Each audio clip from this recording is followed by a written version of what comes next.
What's up, y'all? I'm Derek, the marketing point guard, back with another video where we're talking sports, culture, marketing, and everything that made an impact last week. Please like, share, subscribe, comment, do with the things that you know help the channels grow, because any engagement goes a long way. So I appreciate you all for tapping in. Let's get into it. We are in my favorite time of the year as a basketball fan. Like, I love the finals. It's always been like my holy grail. This is basketball at its highest level, and I just love to see the game played this way. My first video, I started getting into the brand wars. Shout out to Converse, for real, who made a bold statement with their congratulatory ad for Shai going to the finals and poking fun at Adidas and Ant. I think that was perfect, right? The thing about being in this game and being on that side of the ball is timing is everything. When your player wins, you have to drop the ad that night, right? And Nike wrote the playbook on this with their celebratory kind of like championship ads that they would drop in the commercial break literally after the team wins. Similar to the ads you get where they're promoting the championship jersey. That's kind of the role these ads play. So if you're gonna get into this game, you need to be able to play at that pace. And sometimes, you know, the idea and the creative has legal hurdles and approvals that may jam you up. So you have to know when the moment has passed and let it go.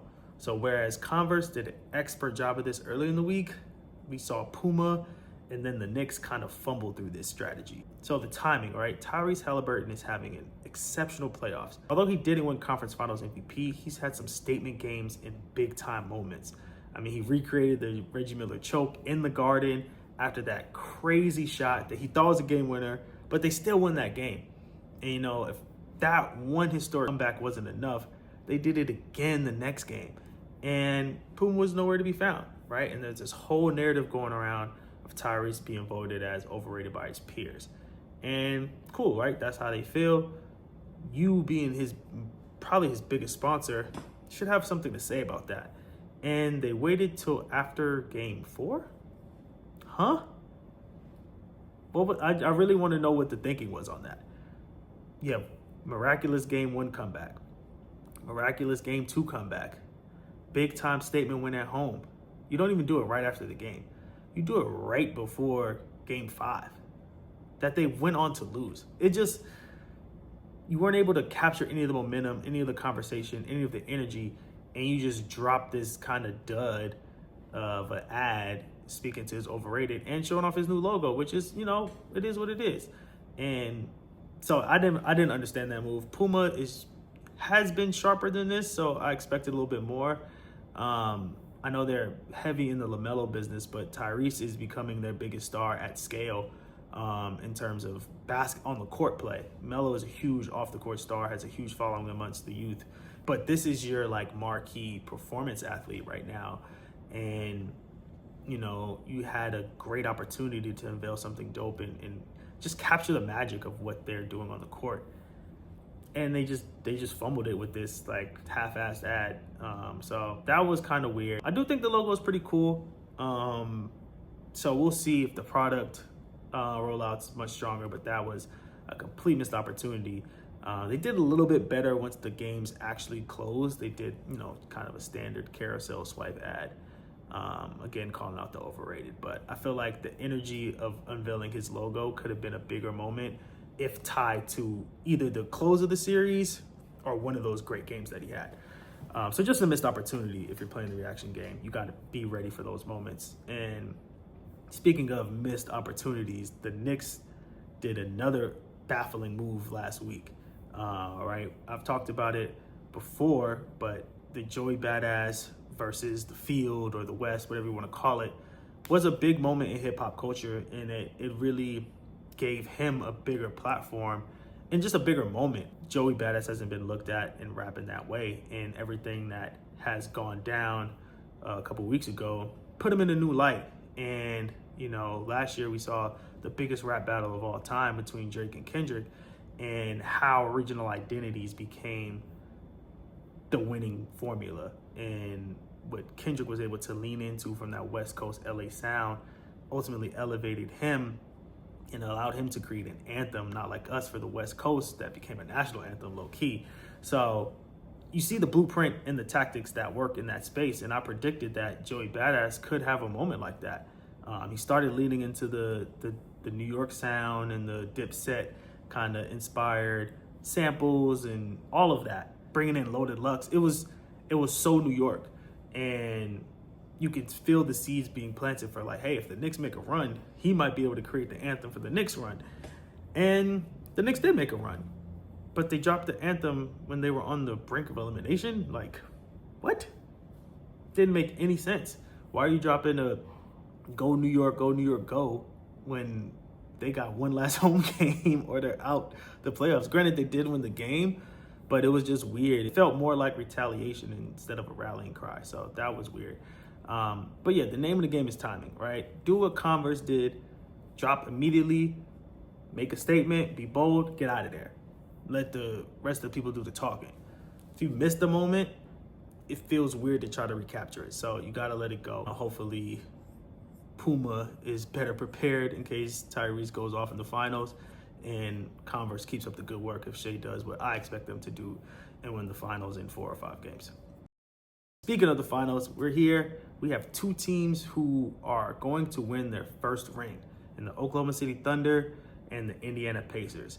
And the NBA has traditionally been built on dominance. We have star players winning multiple rings and star franchises showing up repeatedly. So now we have fully entered the parity league under Adam Silver, and we're gonna have our 7th champion in 7 years. And this is gonna be the first time championship for one of these franchises.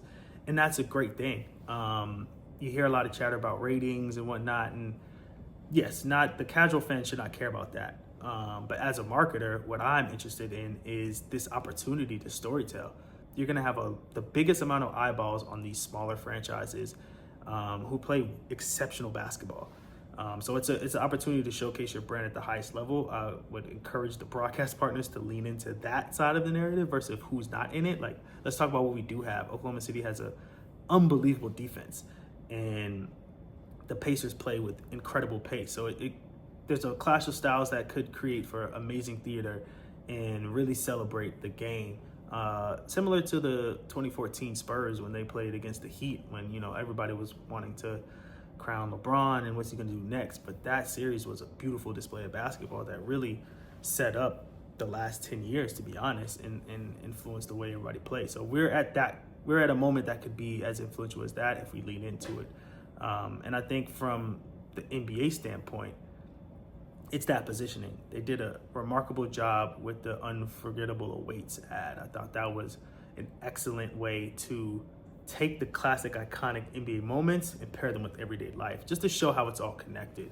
I think that kind of touch point, or that idea to be the thread that they created the spot, was genius, right? And we need to see more of that and see that applied as well with these players. Like, how can we connect this audience to these players who the NBA should be invested in being perennial contenders in our lives more. So that's dope. I think the NBA has also shown a great job of knowing how to let us know things are important. They did it with the in-season now NBA Cup tournament and the courts, which were what they were, but they were eye-catching. They had the public and the casual fan talking, and that's what you ultimately want as the NBA. You want chatter, you want eyeballs, you want to grow the game. And so, hey, the finals are here. You may not know these. You're not going to come because you already know Steph or LeBron or the Celtics or the Lakers, but you're going to come because this is great basketball. And when you're here, you're going to know this is a big deal because, hey, guess what? The Larry O'Brien Trophy's back on the floor. Like, let's get that going, right? Like, why they sort of stripped all the aura, charm, whatever you want to call it, from the NBA. And my assumption was to make it more palatable for brands to integrate, because some of the logos weren't like as easily modified for sponsorship. When you kind of got script logos and curves, it's a little harder for the brand logo to stand out or work well with it. So they kind of adjusted to the more blocky one, I think around 2018, 17. And at least they brought us the final script logo back, which was a travesty that they even took it away. So I want to see that effort from the NBA in terms of like, hey, this is our biggest moment. Like, look at this. This is championship. This is prestige. This is legacy. Like, I couldn't imagine if I was good enough to play in the finals and we get there and it's like not branded. I would have wanted to have my overhead shot standing on the trophy that, I saw Kobe and Shaq and Dwayne Wade and LeBron get, So to kind of minimize those, move the finals patch to the back of the jersey, all the branding on the court is digital. It kind of just loses that vibe that makes us all know that it's the final. So they are very capable. Again, I don't care about the ratings. I'm going to be watching. I know the diehards, everybody who loves basketball will be watching.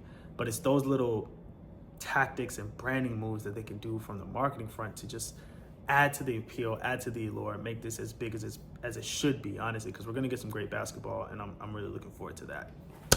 Before we wrap up, just want to call out some other winning plays that I saw this week that I was really rocking with. Inside the NBA said their farewell on TNT. Emotional moment. I mean, those guys set the standard for what a studio sports show should look like. They were able to be silly, they were able to be themselves, and they made amazing content. So we'll see how that continues as they air on ABC and ESPN next season. They're keeping the same staff, they're keeping the same crew, same studio, but something tells me going to ESPN is going to change the vibe. Even if it's slightly, it'll be enough that could throw things off. But I'm hopeful that we'll still get to have them in our lives. And in addition to Tyrese, we also got Angel Reese in her Reebok signature logo unveiled last week. I think it looks dope. Speaks to her personality. I think now we've seen this partnership kind of blossoming for a year now. I'm ready to see what the product can do. This one kind of touched the heartstrings of dad. Giannis and Huggies did a spot with the Ludacris stand-up audio. Again, just a nice moment. Giannis keeps having these kids, and seeing him put them to work in this beautiful way is a dope moment. Jordan Brand honored Chris Paul with the custom Letterman jacket for reaching number 2 in assists, which is a crazy achievement. Chris Paul also quietly played 82 games this year. He had a great season. He's had a great career. Nobody's touching John Stockton's marks. I think the books might be a little cooked, but that number is not going to be reached. So to honor Chris Paul for being number 2 is no small thing. And last we had Adidas drop in the previews for the Volume 9s that are dropping in the fall winter. They got a hit with these Volume 9s. Some people think they should have gave them to AE for his 2s, but these are a dope shoe, and Adidas has been on a nice little run here product-wise and marketing-wise. So seeing these colorways, I'm curious to see how they cook them up, if they kind of continue the trend of having Harden show up to the game with their shoes matching the whip and all that. They've already started to build some great stories around this product, so I'm excited to see how that continues heading into next season. But yeah, that's this week. Let me know what y'all think. If there was any story or topic that you liked or you want to hear more about, let me know in the comments. If you disagree, hey, I'm not always right, so I want to create a community and a space where we talk about these things and have a healthy dialogue and debate, so let me know. Yeah, maybe, I'll keep the name of this See the Floor for Mondays or early in the week, and kind of look back and then maybe post other videos throughout the week where we dive in on one topic. But let me know what you think about this format, about what we talked about today, and I appreciate you if you made it this far. Please like, subscribe, and share. Goes a long way to help me build this channel and this community. So thank y'all. Remember, stay on point, stay creative. Catch y'all next time. Peace.